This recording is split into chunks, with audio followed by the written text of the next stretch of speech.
The wind was a cruel artist, sculpting the endless Montana prairie into a desolate masterpiece of white.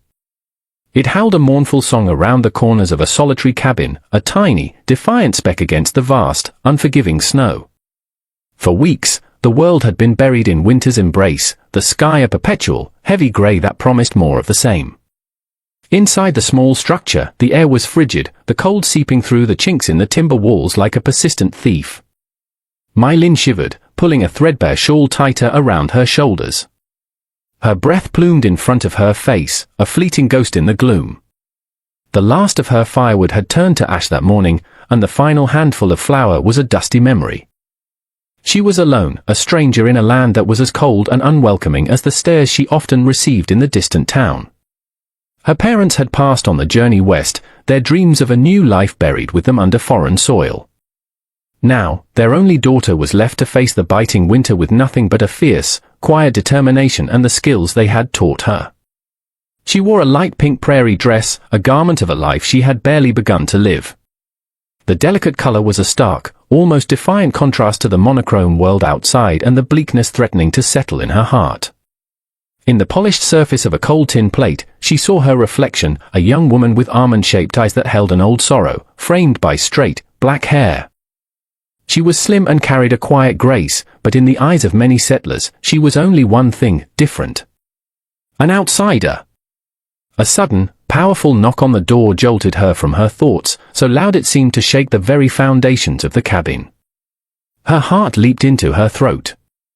No one ever came this far out, especially not in a storm that was beginning to gather its strength anew. Hesitantly, she unlatched the door, pulling it open just enough to peer out. The man standing on her doorstep was a giant, his frame filling the entire doorway and blocking out what little light the afternoon offered.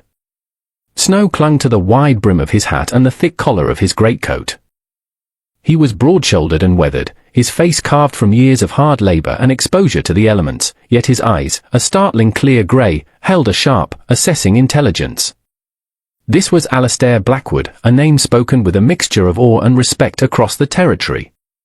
He had built the formidable Blackwood Ranch from nothing, a testament to his unyielding will. "Miss," he began, his voice a low rumble that seemed to resonate in the cold air. "I apologize for the intrusion. My name is Alistair Blackwood. I was told a woman lived out here alone, one who knows her way around a kitchen." My Lynn's grip tightened on the door. She had heard the stories, of course. He was a man of immense power and few words, known for his stern demeanor and the empire of cattle he commanded. What could he possibly want with her? "My cook has taken ill," he continued, his gaze direct and unwavering. "A winter fever. The men on my ranch, they're good men, but their cooking is an affront to God and man. The snow is getting worse, and I need someone to see the household through the winter. I will pay well." A flicker of hope, so fragile she was almost afraid to acknowledge it, sparked within her. This could be a lifeline, a rescue from the slow, freezing starvation that awaited her. She could cook. It was more than a skill, it was an art, a language she had learned from her mother, a way to pour love and memory into something that could warm a person from the inside out. The thought of a warm kitchen, of plentiful ingredients, of purpose, was a dizzying temptation. But then, the familiar chill of reality washed over her. She saw the way some of the townsfolk looked at her, their whispers like wasps in the air. She was a curiosity at best, an unwelcome presence at worst. Why would this powerful man be any different? The shame of her otherness, an invisible brand she could never escape, rose in her throat. She couldn't meet his gaze, her eyes falling to the worn floorboards. "No one loves a Chinese girl, sir," she whispered, the words tasting of bitter experience. "But I can cook." The silence that followed was profound, broken only by the mournful cry of the wind.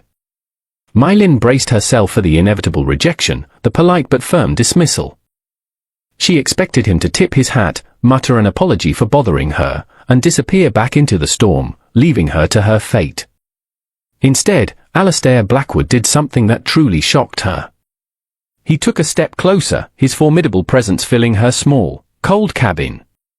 He reached up, not to tip his hat in departure, but to remove it entirely, revealing a head of thick, dark hair lightly dusted with grey at the temples. His expression was not one of pity or dismissal, but of a surprising, stern intensity. "Miss," he said, his voice dropping lower, cutting through the wind's howl with an authority that was absolute. "I don't give a damn where a person comes from.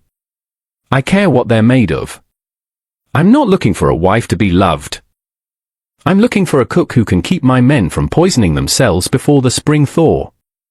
Can you cook, or can't you?" His words were not gentle, but they were a balm to her wounded spirit. He hadn't flinched from her statement, he had shattered it, dismissed it as irrelevant. He saw her not as a Chinese girl, but as a person with a skill he needed. For the first time in a long time, someone was looking past her face to see what she could do. Tears pricked at the corners of her eyes, hot against her cold skin. She lifted her chin, meeting his piercing grey gaze directly for the first time. "I can cook, Mr. Blackwood," she said, her voice small but clear and steady. "I can cook better than anyone you've ever known."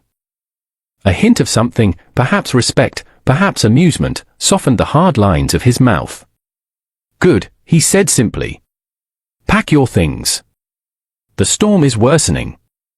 You'll ride with me." There was little to pack, a small wooden chest containing her parents' cherished belongings, a change of clothes, and the tin plate that had served as her mirror. Within minutes, she was ready. Alistair led her out into the swirling snow, lifting her effortlessly onto the front of his powerful horse as if she weighed nothing at all. He wrapped a heavy wool blanket around her, his movements efficient and impersonal, yet the warmth that seeped into her frozen limbs felt like the most profound act of kindness she had ever known. The journey to the Blackwood Ranch was a battle against the elements. The wind drove skewers of ice into any exposed skin, and the snow fell so thickly that the world was reduced to a churning vortex of white. But huddled against Alistair's solid form, shielded by his broad back, My Lin felt a sense of security she hadn't experienced since her father was alive. He was a bulwark against the storm, silent and unmoving, his presence a steady anchor in the chaos.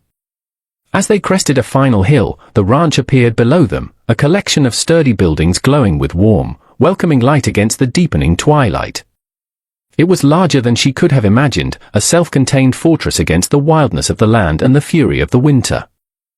Dozens of men moved about, their figures bundled against the cold, their breath misting in the lantern light as they secured livestock and battened down hatches for the night.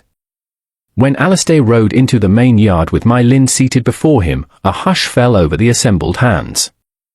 Work ceased as every eye turned to the strange sight. She could feel their stares, 100 questions and judgments prickling her skin. She pulled the blanket tighter, her brief flicker of hope dimming under the weight of their scrutiny. A burly, bearded man with a sour expression stepped forward. "Boss? What in tarnation?"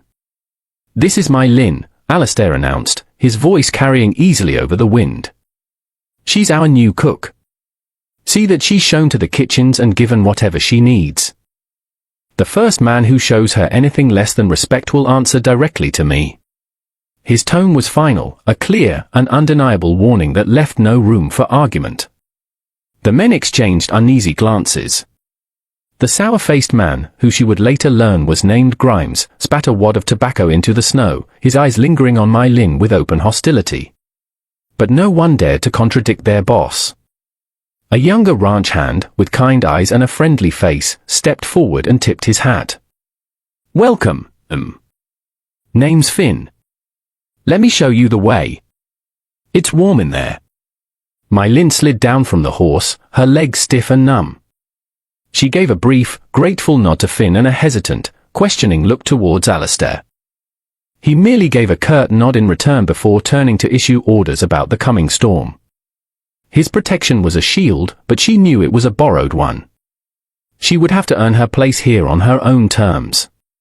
Following Finn, she stepped into the ranch house kitchen, and her breath caught in her throat. It was a world away from her tiny, freezing cabin. A massive cast-iron stove radiated a glorious, life-giving heat.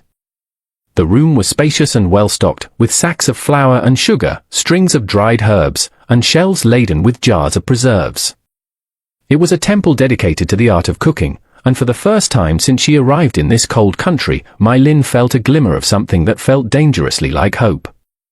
Here, amidst the pots and pans, she was not an outsider. She was an artist in her studio. Here, she could make them see. The days that followed settled into a rhythm dictated by the rumbling bellies of hard-working men and the relentless rhythm of the winter. From before dawn until long after dusk, My Lin commanded the kitchen. Her initial timidity vanished the moment she tied on an apron. She moved with a quiet, confident grace, her hands, which had once trembled with cold and fear, now sure and steady as she kneaded dough, chopped vegetables, and stirred simmering pots. Her cooking was a revelation. It was not the bland, heavy fare the men were used to. She prepared thick, hearty beef stews, but infused them with star anise and ginger she found in a forgotten corner of the pantry, creating a depth of flavor that was both exotic and deeply comforting. Her bread was legendary, each loaf emerging from the oven with a perfectly golden crust and a soft, cloud-like interior. She made pies with flaky, buttery crusts and apple fillings spiced with cinnamon and a hint of orange zest. Slowly, almost imperceptibly, the atmosphere on the ranch began to change. The men's initial suspicion and hostility began to melt away, replaced by a grudging respect and then an open appreciation. The kitchen, once just a room for preparing meals, became the heart of the ranch house. Men would find excuses to linger by the stove, drawn by the incredible smells and the quiet warmth of My Lin's presence. Finn, the young hand who had first welcomed her, became her staunchest ally. He would bring her freshly chopped wood without being asked and tell her stories of the ranch, his open, friendly chatter a welcome antidote to the silence of others. Even some of the older, more skeptical men began to thaw. They would enter the kitchen, hats in hand, and mumble their thanks, their eyes full of a new respect. They started calling the ranch house home, a word it had never truly earned before. However, Grimes remained a pocket of bitter resistance. He ate her food, but he never missed an opportunity to make a cutting remark, always just loud enough for her to hear. Fancy foreign spices, he'd sneer. Ain't fit for a white man's gut. His prejudice was a constant, low-level poison, a reminder that acceptance was not universal. Alistair Blackwood remained a distant, enigmatic figure. He took his meals with his men in the main hall, and his praise was always polite but brief. The meal was excellent, Miss Lin, he would say with a formal nod, his grey eyes unreadable. Yet, My Lin often felt his gaze on her. She would look up from kneading dough to find him standing in the doorway, watching her with a quiet, intense concentration. He never said more than a few words, but his presence lingered long after he was gone. One evening, as she was cleaning up, she found a small bundle of frost-covered wildflowers on the kitchen stoop, their delicate purple heads a shocking splash of color against the snow. There was no note, and when she asked Finn about them the next day, he just shrugged, though his eyes twinkled with a knowing light. The true test came when the promised storm finally broke its leash and descended upon the ranch with apocalyptic fury. For 3 days and nights, the wind shrieked like a banshee, and snow piled in monstrous drifts that buried fences and reached the eaves of the barns. The world outside ceased to exist, and the ranch became an isolated island in a roiling sea of white. On the second night of the blizzard, a cry of alarm went up from the bunkhouse. One of the younger hands, a boy named Billy, had been stricken with a raging fever. His breathing was ragged, his skin burning to the touch. The rancher's supply of medicine was low, and the foreman despaired. They were trapped, with no way to reach a doctor. Without a moment's hesitation, My Lin went to work. She remembered the remedies her grandmother had used, the ancient knowledge passed down through generations. She sent Finn to fetch snow for pure, clean water and began raiding the pantry for ingredients the men had overlooked. She simmered a potent, fragrant broth from ginger root, honey, and a blend of herbs she recognized.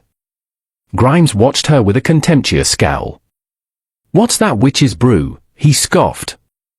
"You'll poison the boy."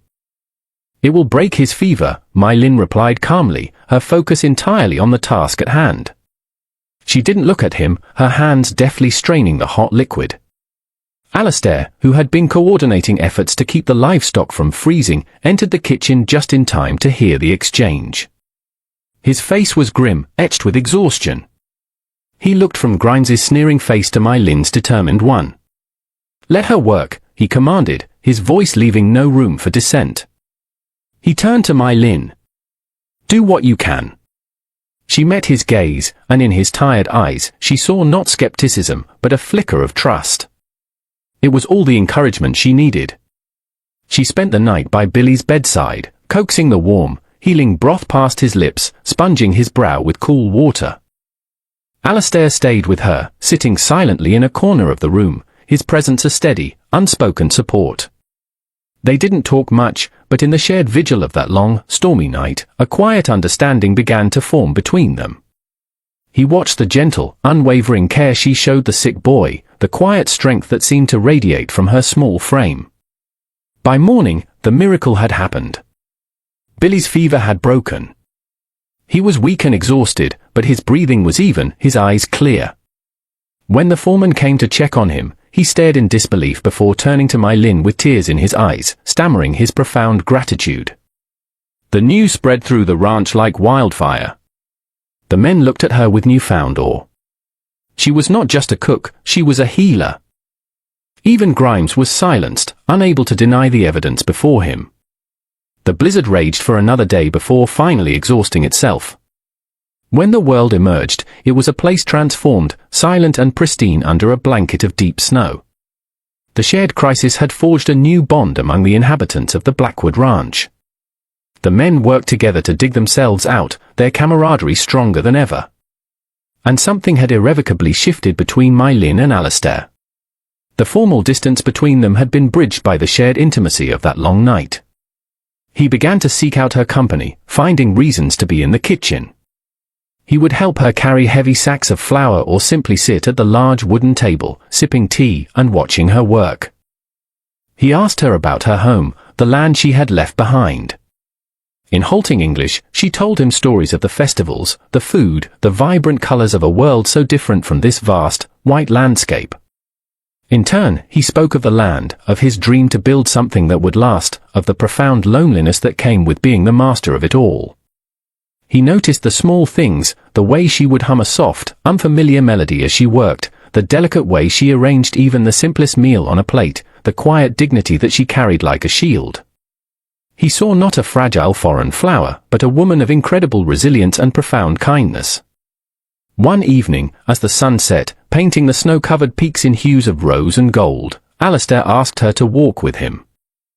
They stood by the corral, the air crisp and cold, their breath mingling in the fading light.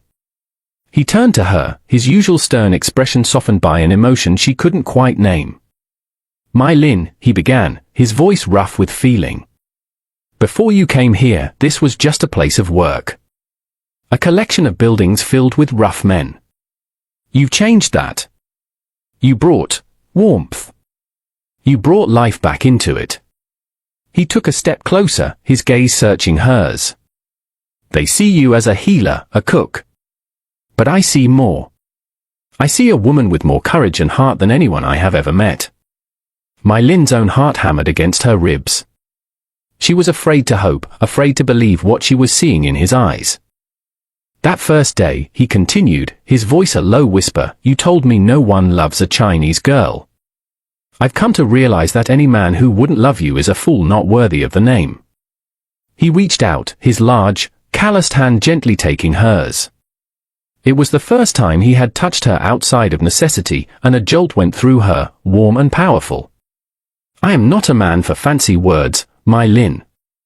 I have built an empire of land and cattle, but my home has been empty. I don't want it to be empty anymore." He paused, his grey eyes full of a raw vulnerability that stole her breath. "I'm asking you to share it with me. I'm asking you to be my wife." Tears welled in her eyes, blurring the image of the strong, proud man standing before her. They were not tears of sorrow or shame, but of a joy so overwhelming it felt like a tidal wave. All her life, she had felt invisible, defined by the shape of her eyes and the color of her skin. But this man, this powerful, quiet rancher,